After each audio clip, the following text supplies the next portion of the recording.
क्या फायदा हुआ?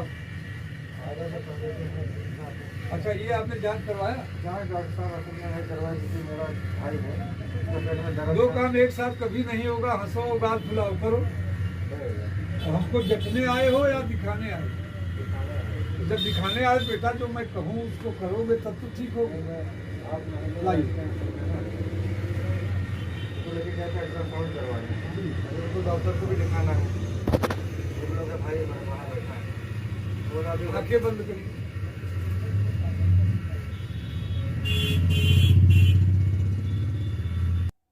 भारतीय चिकित्सा पद्धति आयुर्वेद का नाड़ी विज्ञान। योग्य वैद्य नाड़ी परीक्षण कर रोगी के बारे में सारे गुण अवगुण बता देते हैं, उसकी बीमारियों का इतिहास भूगोल सब बताते हैं। ऐसे योग्य वैद्यों से अगर आपकी मुलाकात हो तो यह आपके लिए किसी वरदान से कम नहीं है। अयोध्या में महीने के पहले सोमवार को वैद्य विमल मिश्र जी आते हैं और वो नाड़ी परीक्षण कर लोगों को उपचार बताते हैं। उनसे हमने जानने की कोशिश की, अयोध्या संवाद ने उनसे जानने की कोशिश की कि नाड़ी परीक्षण का विज्ञान क्या है और नाड़ी परीक्षण और आयुर्वेद चिकित्सा दोनों किस तरह से मानव जीवन के लिए लाभकारी है, उपयोगी है। सर नमस्कार। नमस्कार। अयोध्या संवाद पर आपका स्वागत है। जी सर। आप नाड़ी परीक्षण करने के लिए अयोध्या कब से आ रहे हैं? मैं तो विगत 5 वर्षों से आ रहा हूँ यहाँ पे।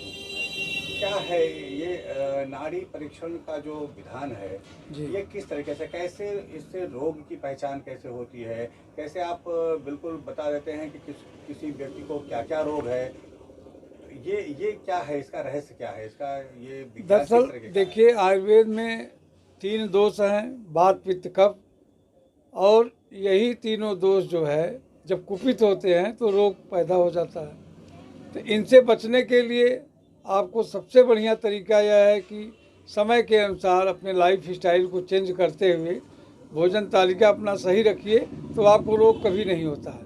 ये 3 प्रकृति भी है, वात पित्त कफ, और यही 3 दोष हैं जिससे रोग पैदा होता है।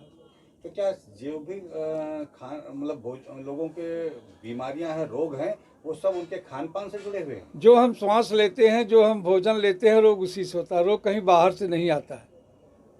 जब भी आप भोजन की तालिका गड़बड़ करिएगा तो रोग पैदा हो जाएगा।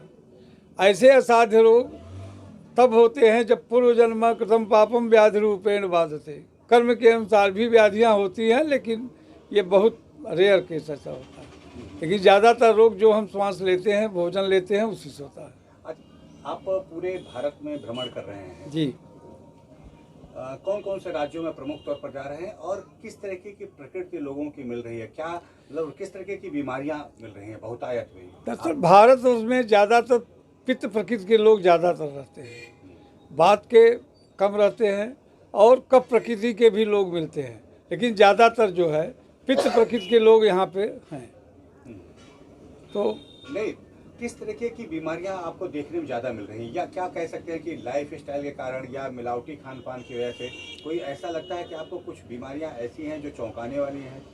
देखिए, भोजन जो है, भोजनम देहि राजेंद्रम गृहीत सूप समन्वित, जो भोजन हमारा है वो अखाद्य पदार्थ वाला होता जा रहा है। हम जंक फूड, फास्ट फूड की तरफ भाग रहे हैं। यदि हम ठोस आहार बढ़िया अपने घर का लें तो हमें बीमारी कभी नहीं हो सकती है। तो बीमारी तभी आती है जब हम अपना आहार तालिका बिगाड़ देते हैं। दिनांते पिबेत दुग्धम, निशांते पिबेत जलम, भोजनांते पिबेत तक्रम, वैद्य सिंह किम प्रयोजनम। रात को सोते समय सोंठ युक्त दूध लीजिए, सुबह उठिए ऊषापान जलपान करिए बिना मुँह धोए, और भोजन के साथ 1 गिलास छाछ लीजिए, सेंधा नमक, जीरा और काला नमक भी डाल के ले सकते हैं। तो आपको किसी वैद्य की ज़रूरत नहीं है। ये आपको ध्यान रखना पड़ेगा कि हम सूर्योदय से पहले उठें और ऊषापान करें। तो ये केवल इतनी लाइफ स्टाइल अगर लोग सुधार लें तो बीमारियों से मुक्त रह सकते हैं? भाई देखिए, लाइफ स्टाइल, यदि 10 बजे आप सोते हैं तो 4-6 घंटे से ज़्यादा सोने की ज़रूरत नहीं है। यदि आप 6 घंटे सोते हैं तो आपकी पूरी नींद पूरी हो जाती है। Early to bed and early to rise, जल्दी सोइए जल्दी उठिए।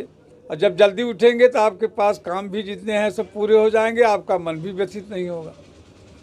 एक वैद्य के तौर पर आप क्या मानते हैं कि भारत में ये इतनी पुरानी चिकित्सा पद्धति है लेकिन बोलबाला एलोपैथी का है, तो उसका कारण आप क्या पाते हैं, क्यों ऐसा हो रहा है? सर देखिए, आयुर्वेद पुरानी चिकित्सा पद्धति है और ये सनातनी चला आ रहा है। आप देखिए, पहले जो हमारे पूर्वज लोग थे, माताएं थी, तो ज़्यादातर आयुर्वेद के नुस्खों का प्रयोग करती थी, जो घरेलू नुस्खे के रूप में प्रसिद्ध है।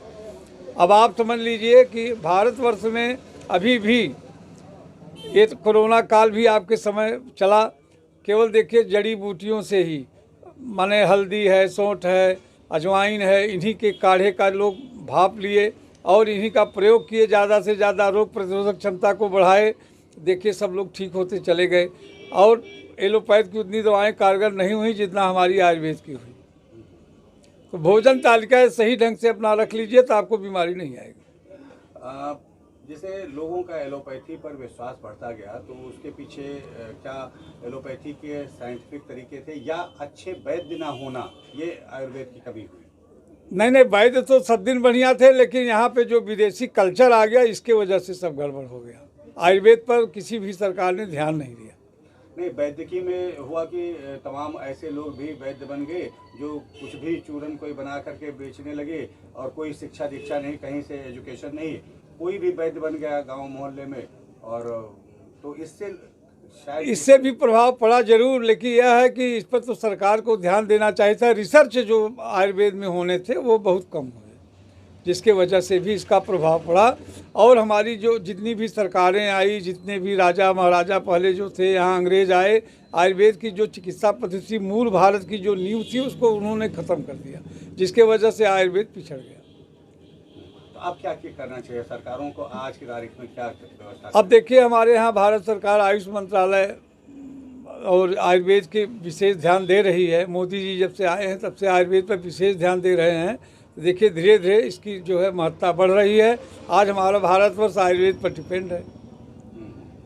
अच्छा, अयोध्या में जैसे आप आते हैं जी, तो यहाँ पर कुछ ऐसा आपने कभी नोटिस किया कि किस तरीके के मरीज ज़्यादा मिलते हैं, मतलब किस तरीके का रोग, कौन सा रोग ज़्यादा है लोगों को? देखिए यहाँ पे ज़्यादातर गठिया के रोग मिलते हैं और पेट के रोगी मिलते हैं, कोलाइटिस के पेशेंट मिलते हैं और सिर दर्द के पेशेंट मिलते हैं, लिकोरियल पेशेंट मिलते हैं, स्त्री रोग के जो रोग है उसके विषय में मिलते हैं। इसका क्या कारण हो सकता है, क्या आप महसूस करते हैं, कारण क्या हो सकता है? ज़्यादातर तो कारण यहाँ पे जो जंक फूड, फास्ट फूड है उसी के कारण होता है। लोग मैदा वाली चीज़ें, बासी चीज़ें फ्रिज में रख करके फ्राई करके, ये चीज़ें जो है विषैली हो जाती हैं। यदि आप भोजन सुबह ताज़ा और सादा खाइए और 9 से 11 के बीच में लीजिए तो आपको रोग नहीं हो सकता।